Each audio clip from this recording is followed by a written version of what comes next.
Olá! Nos 17 minutos de direito ambiental e de direito imobiliário, hoje nós falaremos dos princípios. E para que servem os princípios?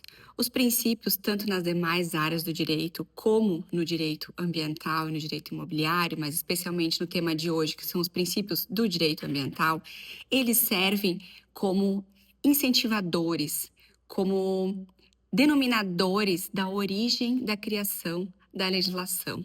Então, eles vão trazer uma ação, uma função fundamentadora da ordem jurídica, trazendo tanto um caráter de fundamento para a criação da legislação, como também um caráter de auxílio na sua interpretação acerca da legislação já existente e também no preenchimento das lacunas quando houver alguma situação em que existe uma legislação incompleta, alguma situação que não se encaixa com um caso em concreto e exige um auxílio da interpretação dos princípios para que essa conclusão interpretativa ela se encaixe e se finalize. Então, a função dos princípios no direito ambiental vem trazer toda uma ordem jurídica interpretativa, supletiva, diretiva e limitativa, ou seja, são normas chaves que vão compor todo o nosso sistema jurídico brasileiro. Então, muitas vezes, na prática da advocacia, nós percebemos um conflito entre uma situação principiológica e uma situação legal. Esse conflito, ele é um conflito aparente, porque na verdade esse conflito não pode existir, porque a legislação ela foi criada com base num determinado princípio. Então, a origem, a raiz daquela legislação é fundada num princípio. Então, numa norma de direito ambiental, eu jamais posso dizer que ela vá conflitar com um princípio ambiental. Porque se ela conflita, ela tem um problema na sua origem. E aí, então, esse problema precisa ser diagnosticado, precisa ser avaliado. Mas muitas vezes o que se percebe na prática é que existe um erro de interpretação. E para isso é muito importante se compreender a lógica da criação daquela legislação, quais foram os fundamentos, quais foram os parâmetros, qual era o cenário em que se encontrava a situação fática que deu origem à criação daquela determinada legislação. Então, é muito importante que se faça uma análise sistemática antes de se definir exatamente o que aquela legislação quer determinar ou de que forma o princípio vigente em determinada circunstância pode influenciar na interpretação e no direcionamento daquela questão. O que se percebe também muitas vezes na prática é que se utiliza os princípios como se não houvesse uma legislação vigente. Aí está também um outro problema, porque a gente percebe um conflito entre uma situação que já traz uma segurança jurídica, e essa segurança ela é um dos princípios basilares da existência do nosso direito, e a existência de um conflito entre um princípio e uma legislação que já existe, que foi criada com base num princípio. Então, é muito importante se cuidar, se analisar, se interpretar adequadamente essa questão.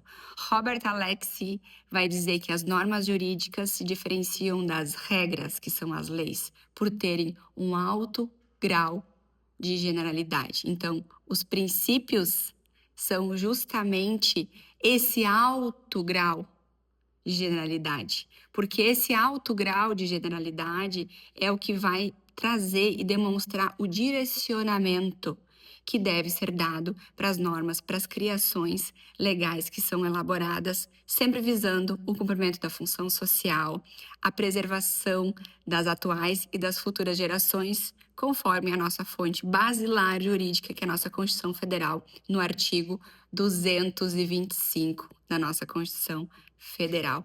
Então, o direito ambiental, ele serve para preservar as atuais e as futuras gerações, para trazer essa preocupação, tendo em mente que nenhum ser humano vive sem um meio ambiente ecologicamente equilibrado.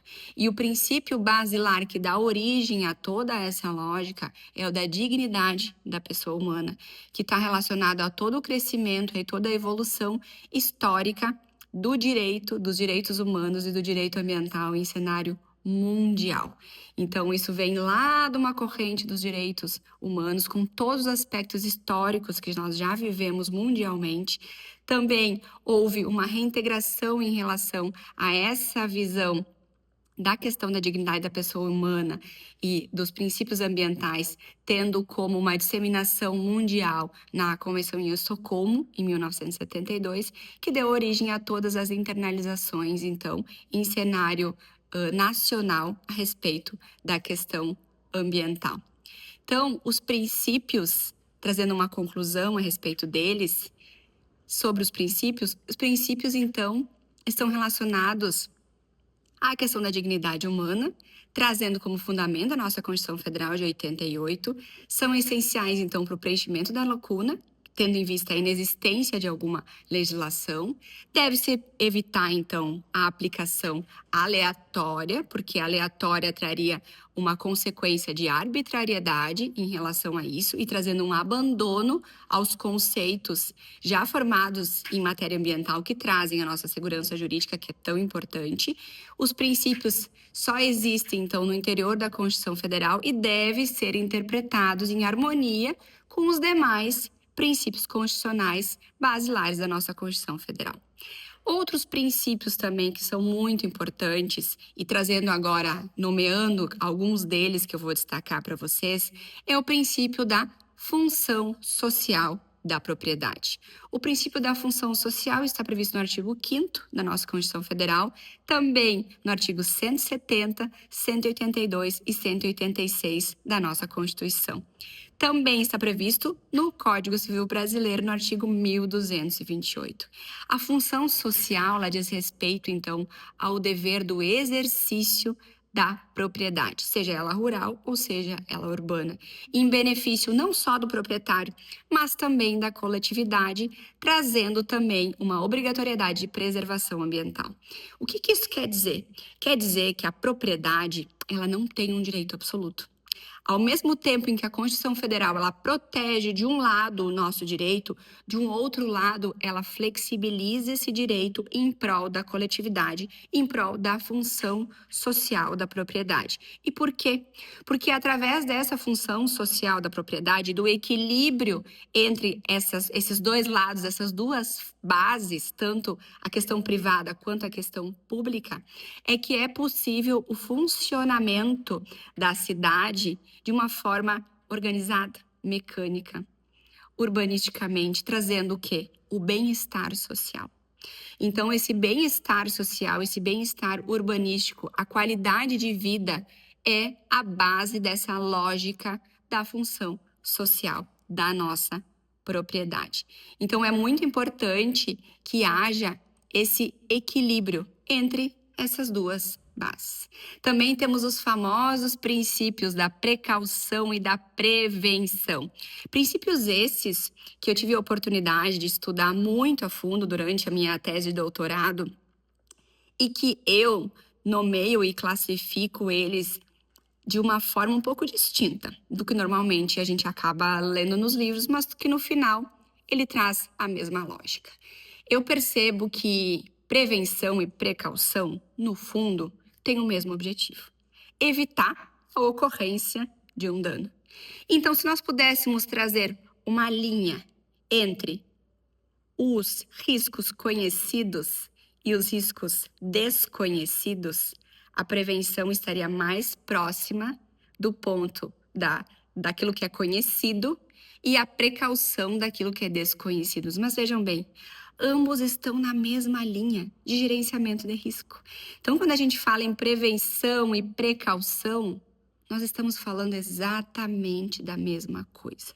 Evitar os riscos, evitar a ocorrência de danos ambientais, trazer planos e projetos de gestão desses riscos que são possíveis de serem nomeados.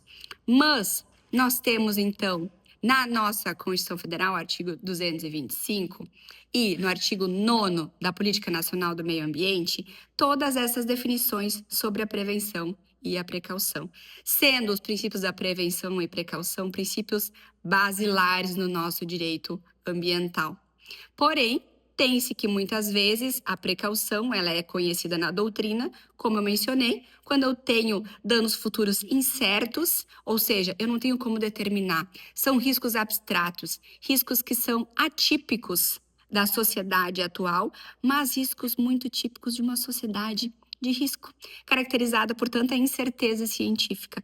Então, nós temos hoje um mundo de novidades tecnológicas, de incertezas, de tanta disponibilidade de informação com a internet das coisas, com inteligência artificial, com nanotecnologia, com biotecnologia, com a questão dos agrotóxicos, enfim, são tantas novidades que ainda sequer possamos dominar todas as possibilidades de oportunidade dessas novidades, quanto menos ainda os riscos. Porque normalmente, quando a gente avalia uma evolução em relação às novidades, né, às descobertas que acontecem em nível mundial de pesquisa, elas são motivadas pela oportunidade. Né? Oportunidade de crescimento, oportunidade de facilitação da vida, de desenvolvimento, porque esse é o viés, né, da condição humana. Nós somos incentivados e buscamos sempre novidades e evoluções e melhoramento, né? Isso faz parte da evolução da nossa condição humana. Mas muitas vezes essa evolução, ela também traz riscos. E esses riscos também precisam ser avaliados, pensados, concretizados, né? Mas de uma forma equilibrada. Porque não podemos obstar a evolução. Porque é na evolução que mora toda a melhora da condição da nossa vida e da nossa existência. Então, a prevenção mora na situação de riscos mais conhecidos. Riscos relacionados com uma sociedade industrial, pós-industrial, em que nós já temos noção de que determinadas ações trazem determinados riscos. Nós já temos noção de que, por exemplo, um vazamento de petróleo traz determinados danos e riscos a toda a vida marinha existente no local. Nós já temos noção de todos os contaminantes que são causados, por exemplo, por cromo em uma situação de alguma indústria calçadista, né? Então, nós já temos noção de muitos riscos, já temos noção também de riscos relacionados à questão de medicamentos na condição humana, na questão dos animais, né? Da fauna. Então, nós já temos noção de muitos riscos, mas muitos deles nós ainda não temos. Então, aí que mora a importância também da precaução. E a origem do princípio da precaução está relacionada lá com a Convenção de Estocolmo, 1972, e também foi utilizada na Alemanha, chamado de Vorsorgenprinzip. Me desculpe a pronúncia do alemão, apesar de ser de origem alemã, eu me dou muito melhor no inglês do que no alemão. Está lá previsto no artigo 15 da Convenção de Estocolmo e também previsto na Rio 92. Então, são princípios que são muito comumente utilizados nos processos judiciais, como fundamento para as decisões judiciais, tanto em nível de primeiro, de segundo e de terceiro grau, mas como eu falei no início da minha fala. É muito importante que quando nós analisemos os princípios, nós também analisemos as legislações existentes a respeito deles, para justamente não cairmos em uma vala de argumentações arbitrárias que muitas vezes são utilizadas tanto para defender quanto muitas vezes para acusar um mesmo fato sobre lógicas totalmente opostas. E essa cautela e esse cuidado é o que precisa se ter, porque a gente nunca pode esquecer. Muitas vezes a gente está de um lado e muitas vezes a gente está de um outro lado. E aí que mora a insegurança jurídica, a instabilidade, a arbitrariedade, que pode ser conduzida de uma forma equivocada e não prevendo e protegendo toda a função social e ambiental que nós temos como deveres proteger como juristas que somos. Também vou destacar, por último, antes de terminar os nossos 17 minutos, o princípio do poluidor-pagador, que também está previsto no artigo 225 da Constituição Federal, também no artigo 14 da nossa Política Nacional do Meio Ambiente, Lei 6938 de 81. O que significa o poluidor-pagador? Quer dizer que eu, empresa geradora de riscos de poluição, preciso internalizar as externalidades que eu produzi. E o que são essas externalidades negativas?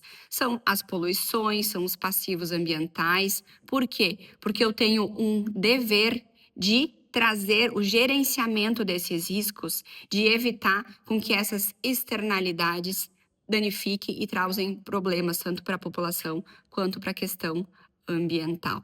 Então, esse produtor seja um pagador dos custos preventivos, né, que está relacionado com não é a questão da lógica da prevenção daqueles riscos que eu já conheço, né? Então vejam aqui, eu tenho o princípio do poluidor pagador, mas dentro dele eu tenho o princípio da prevenção previsto, né?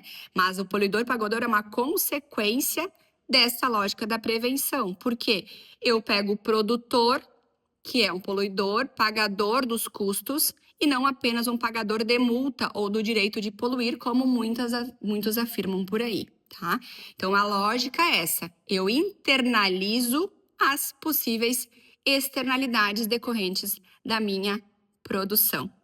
Pessoal, o vídeo de hoje, então, foi falando sobre a questão dos princípios, o motivo da criação dos princípios, né? O fundamento desses princípios, para que eles servem e, atenção, a orientação que fica é: sempre busquem pesquisar, analisar, verificar os fundamentos desses princípios, analisar o motivo da criação daquela legislação, a origem da criação daquela legislação, porque uma interpretação totalmente descolada, ela muitas vezes traz uma interpretação equivocada.